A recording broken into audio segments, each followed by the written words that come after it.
ముంచెత్తిన వాన హైదరాబాద్లో 2.5 గంటల పాటు కుండపోత, రోడ్లన్నీ జలమయం, గంటల కొద్దీ ట్రాఫిక్ జామ్ అయింది. పలు ప్రాంతాల్లో విరిగిన చెట్లు, కొన్ని చోట్ల వరదలో మునిగిన వాహనాలు. జిల్లాల్లోనూ మోస్తరు నుంచి భారీ వర్షాలు. అత్యధికంగా నాగర్ కర్నూలు జిల్లా వెల్దండిలో 9.8 సెంటీమీటర్ల వర్షపాతం. పిడుగులు పడి సిరిసిల్లలో 2, రంగారెడ్డి జిల్లాలో 1 మృతి చెందినరు. చాలా దారుణమైనటువంటి సంఘటనలు చోటు చేసుకున్నాయి. మరో 5 రోజుల పాటు వానలుంటాయంట. అన్ని జిల్లాలకు ఎల్లో అలర్ట్ జారీ చేసింది వాతావరణ శాఖ. హైదరాబాద్ను వర్షం ముంచెత్తింది. గురువారం సాయంత్రం ఉరుములు మెరుపులతో కూడిన 2.5 గంటల పాటు కుండపోత వర్షం కురిసింది. భారీ వర్షానికి రోడ్లపై పెద్ద ఎత్తున వరద చేరి ఎక్కడికక్కడ ట్రాఫిక్ జామ్ అయింది. రాష్ట్ర వ్యాప్తంగా పలు జిల్లాల్లోనూ మోస్తరు నుంచి భారీ వర్షాలు కురిశాయి. అత్యధికంగా నాగర్ కర్నూలు జిల్లా వెల్దండలో 9.8 సెంటీమీటర్లు, హైదరాబాద్లోని కృష్ణానగర్లో 9.33 సెంటీమీటర్ల వర్షపాతం నమోదైంది. హైదరాబాద్లో మధ్యాహ్నం 3 గంటల వరకు ఎండతో మండిపోయింది. ఆ తర్వాత ఒక్కసారిగా వాతావరణం మారిపోయింది. అరగంట వ్యవధిలో మబ్బులు కమ్ముకొని ఉరుములు మెరుపులతో కూడినటువంటి భారీ వర్షం కురిసింది. సాయంత్రం 6 గంటల వరకు దాదాపు 2.5 గంటల పాటు సిటీ వ్యాప్తంగా అన్ని ప్రాంతాల్లో వాన దంచికొట్టింది. ఈ దంచికొడితే ట్రాఫిక్ చూడరు ఎక్కడికక్కడ మొత్తం ఆగిపోయింది. అక్కడ మలక్పేటలో భారీగా నిలిచిపోయిన ట్రాఫిక్ అంటూ ఇక్కడ చిత్రం చూసుకోవచ్చు. కాబట్టి దీనిపైన ప్రత్యేకమైనటువంటి దృష్టి పెట్టాల్సిన అవసరం ఉంది. ఈ ట్రాఫిక్ని ఎట్లా నియంత్రించుకోవాలి, తర్వాత ఇక్కడ వరదలు వచ్చినప్పుడు లోతట్టు ప్రాంతాలను ఎట్లా కాపాడుకోవాలి. ఎందుకంటే చాలా ఇట్లా మునిగిపోవడానికి కారణం ఏంటి అంటే దీనికి కారణం ఏంటి అంటే ప్రధానంగా ఈ రియల్ ఎస్టేట్ వ్యాపారము, తర్వాత అక్రమ కట్టడాలు. ఈ అక్రమ కట్టడాలు ఎక్కడ వస్తా ఉన్నాయి అంటే ఎఫ్టీఎల్ ఏదైతే ఉంటుందో, ఫుల్ ట్యాంక్ లెవెల్ ఉంటుంది కదా, చెరువులు ఉంటాయి కదా, చెరువుల పక్కకే కట్టుకోవడం, లేకపోతే చెరువులన్నీ ఖతం చేసి పడేసేయడం. ఇప్పుడు ఉప్పల్లో ఉన్నది నల్ల చెరువు ఉంది. నల్ల చెరువులో గుడి కడుతున్నది. నేను అప్పుడు చూసిన 6 నెలలు అవుతుందో ఏడాది అవుతుంది అనుకుంటున్నా, నాకు తెలిసి ఏడాది కింద నల్ల చెరువుల మధ్యలో గుడి కడుతున్నారు.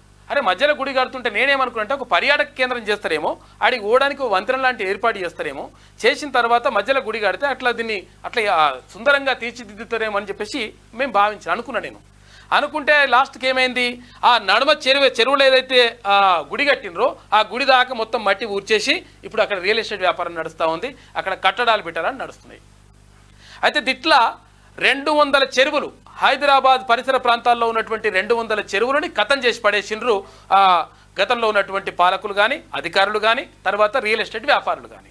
దీంతో ఏమైంది, చెరువులోకి వెళ్ళాల్సినటువంటి నీళ్ళు ఎక్కడ పోతున్నాయి అంటే ఇళ్ళలోకి పోతున్నాయి. ఇప్పుడు నీళ్ళు ఎక్కడ ఆగాలంటే చెరువులో ఆగాలి. కానీ చెరువులు మూసేసి అక్కడ ఇల్లు కడితే ఏమవుతుంది, నీళ్ళు ఎక్కడికి రావాలంటే అప్పుడు ఇళ్ళకి వచ్చేస్తున్నాయి. కాబట్టి లోతట్టు ప్రాంతాల్లో ఇదంతా కూడా జరుగుతూ ఉంది. చాలా చోట్ల ఇవన్నీ కూడా జరుగుతూ ఉన్నాయి. అంటే గత ప్రభుత్వం చేసినటువంటి పాపాలు కావచ్చు, లేకపోతే చాలామంది చేసినటువంటి దుర్మార్గాల వల్ల, అధికారులు చేసినటువంటి అలసత్వం వల్ల ఇవన్నీ కూడా జరుగుతూ ఉన్నాయి. తర్వాత ఒకవేళ నిజాయితీగా నిజంగా ఎవరైనా కట్టుకుందామని అడిగితే వాళ్ళకు రకరకాల రూల్స్ అండ్ రెగ్యులేషన్స్, రకరకాల కథలన్నీ కూడా చెప్తుంటారు. ఎవరు టౌన్ ప్లానింగ్ ఆఫీసర్లు కానీ, లేకపోతే ఇరిగేషన్ వాళ్ళు కానీ రకరకాలుగా చెప్తుంటారు. కానీ నిజంగా మరి ఒకవేళ మీరు నిజంగా నిబంధనలు పాటించి ఉంటే, నిజంగా సక్రమంగా జరిగి ఉండింటే ఈ చెరువులన్నీ కూడా ఇట్లా నష్టపోయేది కాదు. ఈ చెరువులన్నీ కూడా మొత్తం పూర్తి చేసి ఖతం చేసే పరిస్థితి ఉండేది కాదు. ఇప్పుడు ఇక్కడ నల్లకుంట దగ్గర ఏదో బతుకమ్మ చెరువు అని ఉండే, బతుకమ్మ కుంట అని ఉండే. ఆ బతుకమ్మ కుంట ఖతం అయిపోయింది. ఇప్పుడు అక్కడ మొత్తం ప్లాట్లు, బిల్డింగ్లు, కథాకారకం లేచిపోయింది. అంటే ఎక్కడ కూడా చెరువులు, కుంటలన్నీ కూడా మాయమైపోయినాయి. దీంతో ఇట్లా మొత్తం దారుణమైనటువంటి పరిస్థితి ఎదుర్కొంటా ఉంది హైదరాబాద్ పరిసర ప్రాంతాలు. ఇక అలర్ట్గా ఉండండి అని చెప్పి సీఎం రేవంత్ రెడ్డి చెప్తా ఉన్నారు. హైదరాబాద్తో పాటు జిల్లాల్లో భారీ వర్షాలు కురుస్తున్న నేపథ్యంలో అధికారులు అప్రమత్తంగా ఉండాలని సీఎం రేవంత్ రెడ్డి సూచించారు. గురువారం సెక్రటేరియట్ నుంచి అన్ని విభాగాల అధికారులతో ఆయన మాట్లాడారు. ప్రజలకు ఇబ్బందులు తలెత్తకుండా చర్యలు చేపట్టాలని ముఖ్యమంత్రి రేవంత్ రెడ్డి ఆదేశాలు జారీ చేసిండు. ఇక ముందుగానే ఋతుపవనాలు వస్తూ ఉన్నాయంట. ఈ నెలాఖరు కల్లా కేరళకు తాకే అవకాశం ఉంది. ఆ తర్వాత 4-5 రోజుల్లోనే తెలంగాణలోకి నిరుడు జూన్ మూడో వారంలో ఎంట్రీ ఇచ్చినాయి. ఇప్పుడు మొదటి వారంలోనే ఎంట్రీ ఇచ్చేటువంటి అవకాశం ఉందంట. వర్షాలు తొందరనే వస్తాయి. ఈసారి వర్షాలు కూడా బాగానే కొడతాయంట. ఇక హైదరాబాద్ కృష్ణానగర్లో ఇది పరిస్థితి. మొత్తం కార్లన్నీ మునిగిపోయినాయి. మలక్పేటలో భారీగా ట్రాఫిక్ జామ్ అయిపోయింది. ఇక్కడ మీద చూసుకుంటే ఇక గురువారం సాయంత్రం కురిసిన భారీ వర్షానికి హైదరాబాద్లోని ఖైరతాబాద్లో జలమయమైన రోడ్డు పరిస్థితి ఇట్లున్నది. కాబట్టి అంటే అసలు గతంలో అక్కడ నిజాంను కొన్ని లంగ కథలు పడ్డాడు బాగానే ఉన్నది. కానీ కాకపోతే అంటే కొన్ని విషయాలలో మాత్రం నిజాంను మెచ్చుకోవాలి. ఎందుకంటే ఇక్కడ డ్రైనేజ్ వ్యవస్థకు సంబంధించి అప్పుడు వేసినవి ఇప్పటి వరకు కూడా ఉన్నాయి. ఇప్పుడు కొత్తగా వేసినవి చాలా తక్కువ.